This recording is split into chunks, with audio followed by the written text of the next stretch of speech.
बदतमीजी की भी हद होती है। पता नहीं कोई शर्म लिहाज नहीं है इनमें। 1.5 वर्षीय मनु को गोद में उठाए सुधा बड़बड़ाती हुई बालकनी से अंदर कमरे में घुसी। अरे क्या हो गया और ये इतना गुस्सा किस बात पर हो रहा है?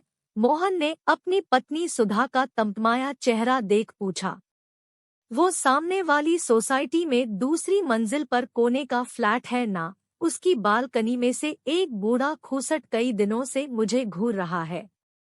सुधा ने मुंह बनाकर कहा और गोद से नन्ही सी मनु को बेड पर लिटा दिया।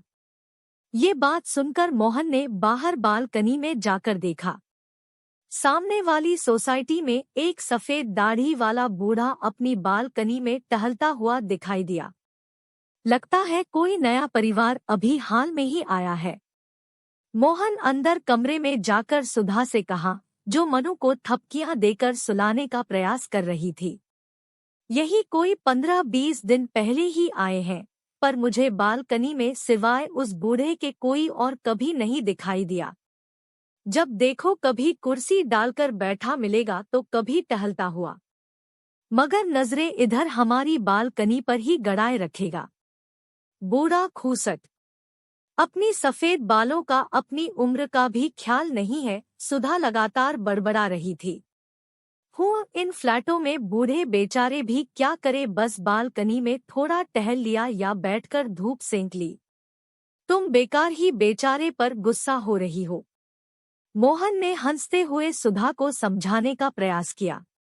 बेचारा, अकेले या मनु को लेकर जब भी बालकनी में जाती हूँ, इस खूसट की नजरें इधर ही गड़ी मिलती है। और तो और, सुधा कहते कहते रुक गई। और क्या सुधा? मत पूछो, कल शाम तो इसने हद ही कर दी। ये मोबाइल लेकर खड़ा था और सच कहूँ मुझे लगा इसने चुपके से मेरी फोटो भी ली है। क्या तुमने यह बात कल ही क्यों नहीं बताई? ये सुनकर मोहन को भी उस बूढ़े की इस हरकत पर गुस्सा हो आया। ठहरो, अभी जाता हूँ और लेता हूँ उस ठरकी की क्लास। रुकिए, मैं भी चलती हूँ, उस बूढ़े की ऐसी अक्ल ठिकाने लगाऊंगी कि याद रखेगा और यहाँ वहाँ झांकना ताकना हमेशा के लिए भूल जाएगा। तभी कामवाली रमा अपना काम करने वहाँ आ गई। अरे रमा, आ गई तू? जरा मनु का ख्याल रखना, हम अभी आते हैं, कहकर दोनों तेजी से नीचे उतरे और भन्नाए हुए से उस सोसाइटी में रहने वाले बूढ़े के फ्लैट की सीढ़ियां चढ़ गए। बेल बजाने पर दरवाजा बूढ़े ने ही खोला। उन्हें देख बूढ़े के चेहरे पर मुस्कान तैर गई। अरे आप, आइए आइए, अंदर आ जाइए। कमरे में नाममात्र उजाला था।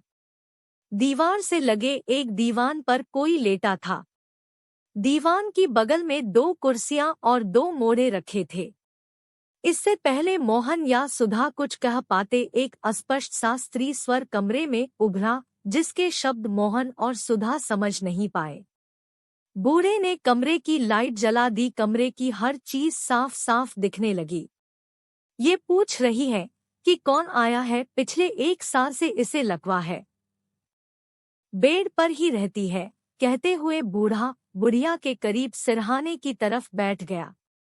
तब तक मोहन और सुधा भी कुर्सियों पर बैठ चुके थे। अरे लाजो, परी के मम्मी पापा आए हैं। बुढ़िया ने लेटे लेटे गर्दन घुमाकर उन दोनों की तरफ देखा और अच्छा अच्छा कहा, जिसे बूढ़ा ही समझ पाया। बुढ़िया ने फिर कुछ पूछा, शब्दों की जगह मुंह से जैसे फूंक सी निकली रही थी। ये पूछ रही है परी को साथ नहीं लाए।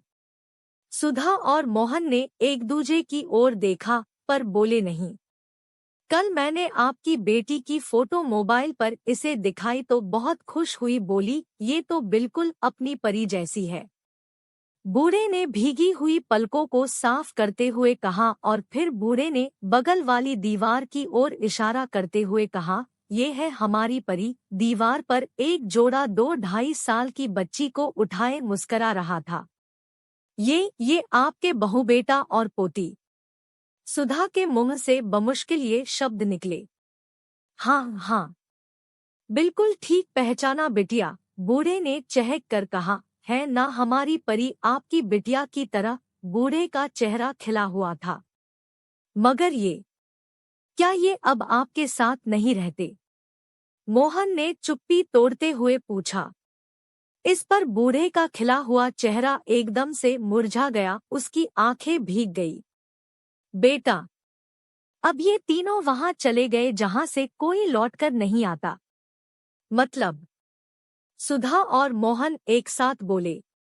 बेटा, गांव से शहर आए थे सब कुछ बेचकर, बेटे बहू और पोती के साथ आखिरी दिन बिताने के लिए।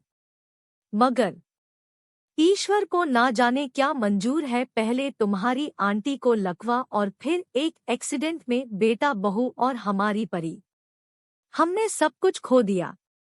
जिंदगी बोझ लगती है मगर जीना पड़ता है ना। ये मेरी पत्नी है, मेरी जीवन संगिनी। इसे अकेले कैसे छोड़ दूं? किराए के मकान से यहाँ बेटे के फ्लैट में रहने आ गए। किस्मत देखो, मुझे उस दिन बिटिया के हाथों में हमारी परी दिखाई दी तो यूं लगा जैसे किसी ने रेगिस्तान में किसी प्यासे को पानी दे दिया हो। जब मैंने तुम्हारी आंटी को बताया, यह परी को देखने की जिद करने लगी। मैंने तुम्हारे साथ उसकी फोटो मोबाइल पर खींचकर दिखाई। ये बहुत खुश हुई। महीनों बाद इसके चेहरे पर मुस्कुराहट आई थी। कहते हुए वह बूढ़ा चुप हो गया। तब तक मोहन और सुधा दोनों खड़े होकर चलने को हुए तो वह बुढ़िया कुछ बोली। दोनों ने पीछे मुड़कर देखा। बूढ़ा बोला, पूछ रही है कहाँ जा रहे हो? चाय माँ से कहिए, उनसे उनकी पोती का मिलन करवाने के लिए। उनके बेटा बहू वापस जा रहे हैं, दोनों ने साथ जोड़ते हुए कहा। मोहन और सुधा ने देखा उस बूढ़े की आंखें भीगी हुई थी और दोनों हाथ आशीर्वाद देते हुए उठे हुए थे।